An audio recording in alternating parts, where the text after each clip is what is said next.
Terrasse du Larzac, for me, I would say it's almost the essence of the Languedoc. It's almost the place I think of as being the most essential when you think about all the things that Languedoc can deliver to you. Terrasse du Larzac very often does it actually better than any other place I know.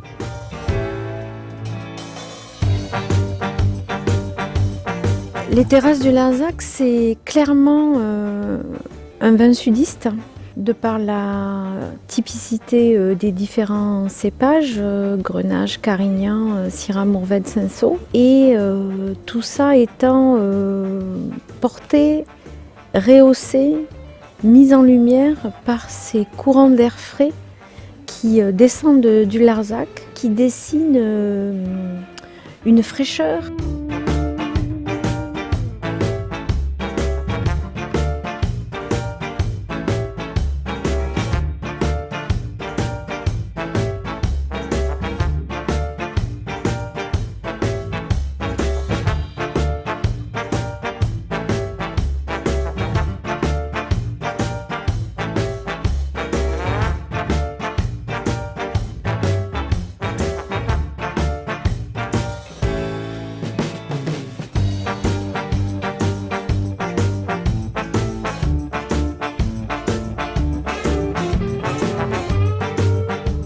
Je pense qu'une des richesses des Terrasses du Larzac, c'est sa diversité de terroirs.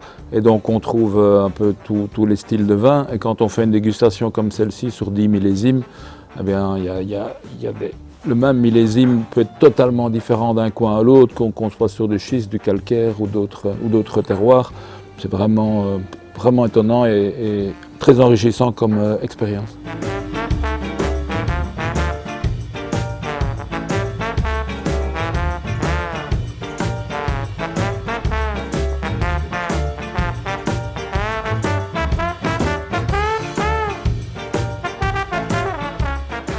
Pour moi, ce sont des vins qui ont du cachet et leur atout, c'est d'avoir une certaine buvabilité, une bonne digestibilité et aussi une naturalité.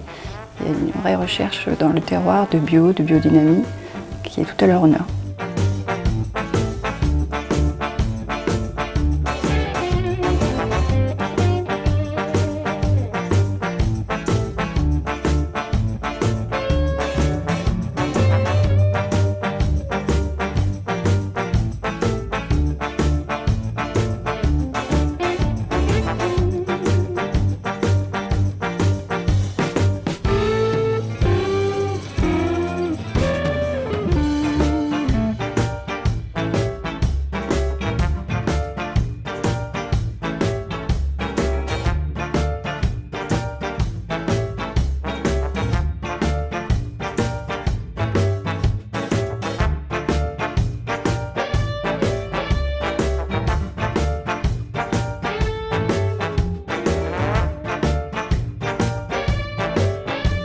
Par rapport à une dégustation comme aujourd'hui où on a 10 ans de recul sur un vin, donc on a commencé à partir de 2005, je crois que le plus vieux c'était 2005, jusqu'à 2016, on se rend compte que finalement c'est une appellation très versatile qui nous permet de nous régaler dès les premières années. On est sur la gourmandise, on est sur le fruité, on est sur des vins vraiment très très plaisants, très abordables, très facilement aimables.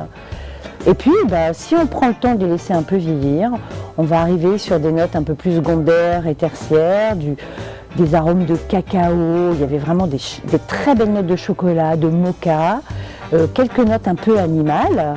Et là, on se dit que vraiment, les attentes, c'est vraiment se promettre un super repas gastronomique avec un plat de gibier, avec vraiment des choses un peu élaborées et où le vin va donner vraiment toute sa splendeur.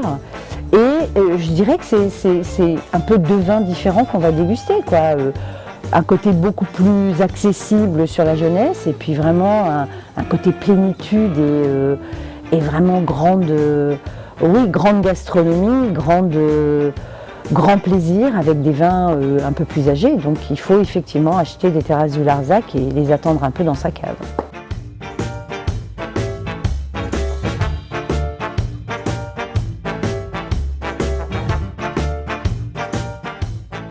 well, it's a fairly newly discovered region for its quality. So therefore, what comes to my mind is that there's this movement now of growers now appreciating what they've got in terms of the quality of the land, and they've taken the right step, I think, in rather than going industrial and exploiting the land too much, they're going for quality with a good balance of acidity and tannin, and making use of the weather, the terroir conditions, including the weather conditions, the altitude, the soils, the variety of soils, and then that also is leading them into going to biodynamic and bio wines, which are obviously good for the consumers, and also they're good for the environment, the soil, and then the whole development of the protection of the planet.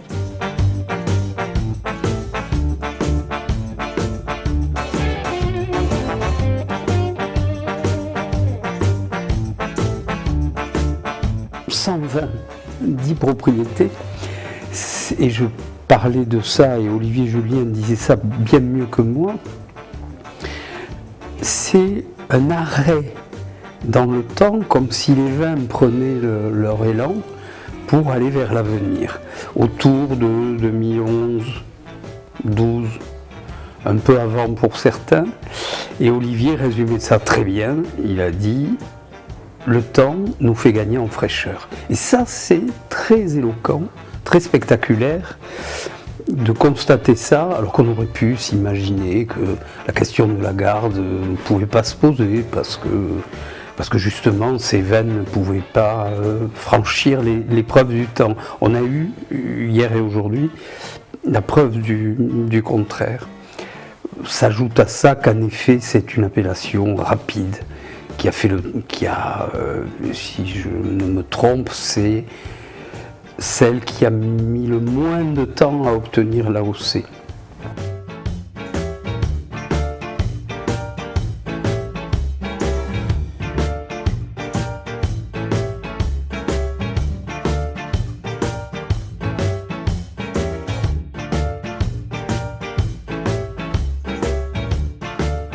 Il y a toujours ce niveau qui est vraiment très homogène sur l'appellation, une approche quand même avec des méthodes très vertueuses en termes de vinification, ce qui est assez rare à l'échelle de Vincent Goumard du domaine Cadet-le-Moura parlait de 80% des domaines en agriculture biologique. C'est quand même assez rare à l'échelle du vignoble français aujourd'hui. Je pense vraiment que c'est un exemple à suivre, parce que comme c'est une appellation de 600 hectares, c'est pas rien. 80% des domaines en agriculture biologique, ça veut dire quelque chose. Et ça se traduit dans la dégustation et dans l'homogénéité aussi de ce qu'on peut avoir. Je pense que les terrasses du Larzac, on peut aller encore plus loin dans l'avenir. C'est un premier jet aujourd'hui, mais on ira plus loin en termes de précision dans la connaissance des terroirs. C'est une première marche. La route, elle est encore en marche pour les terrasses.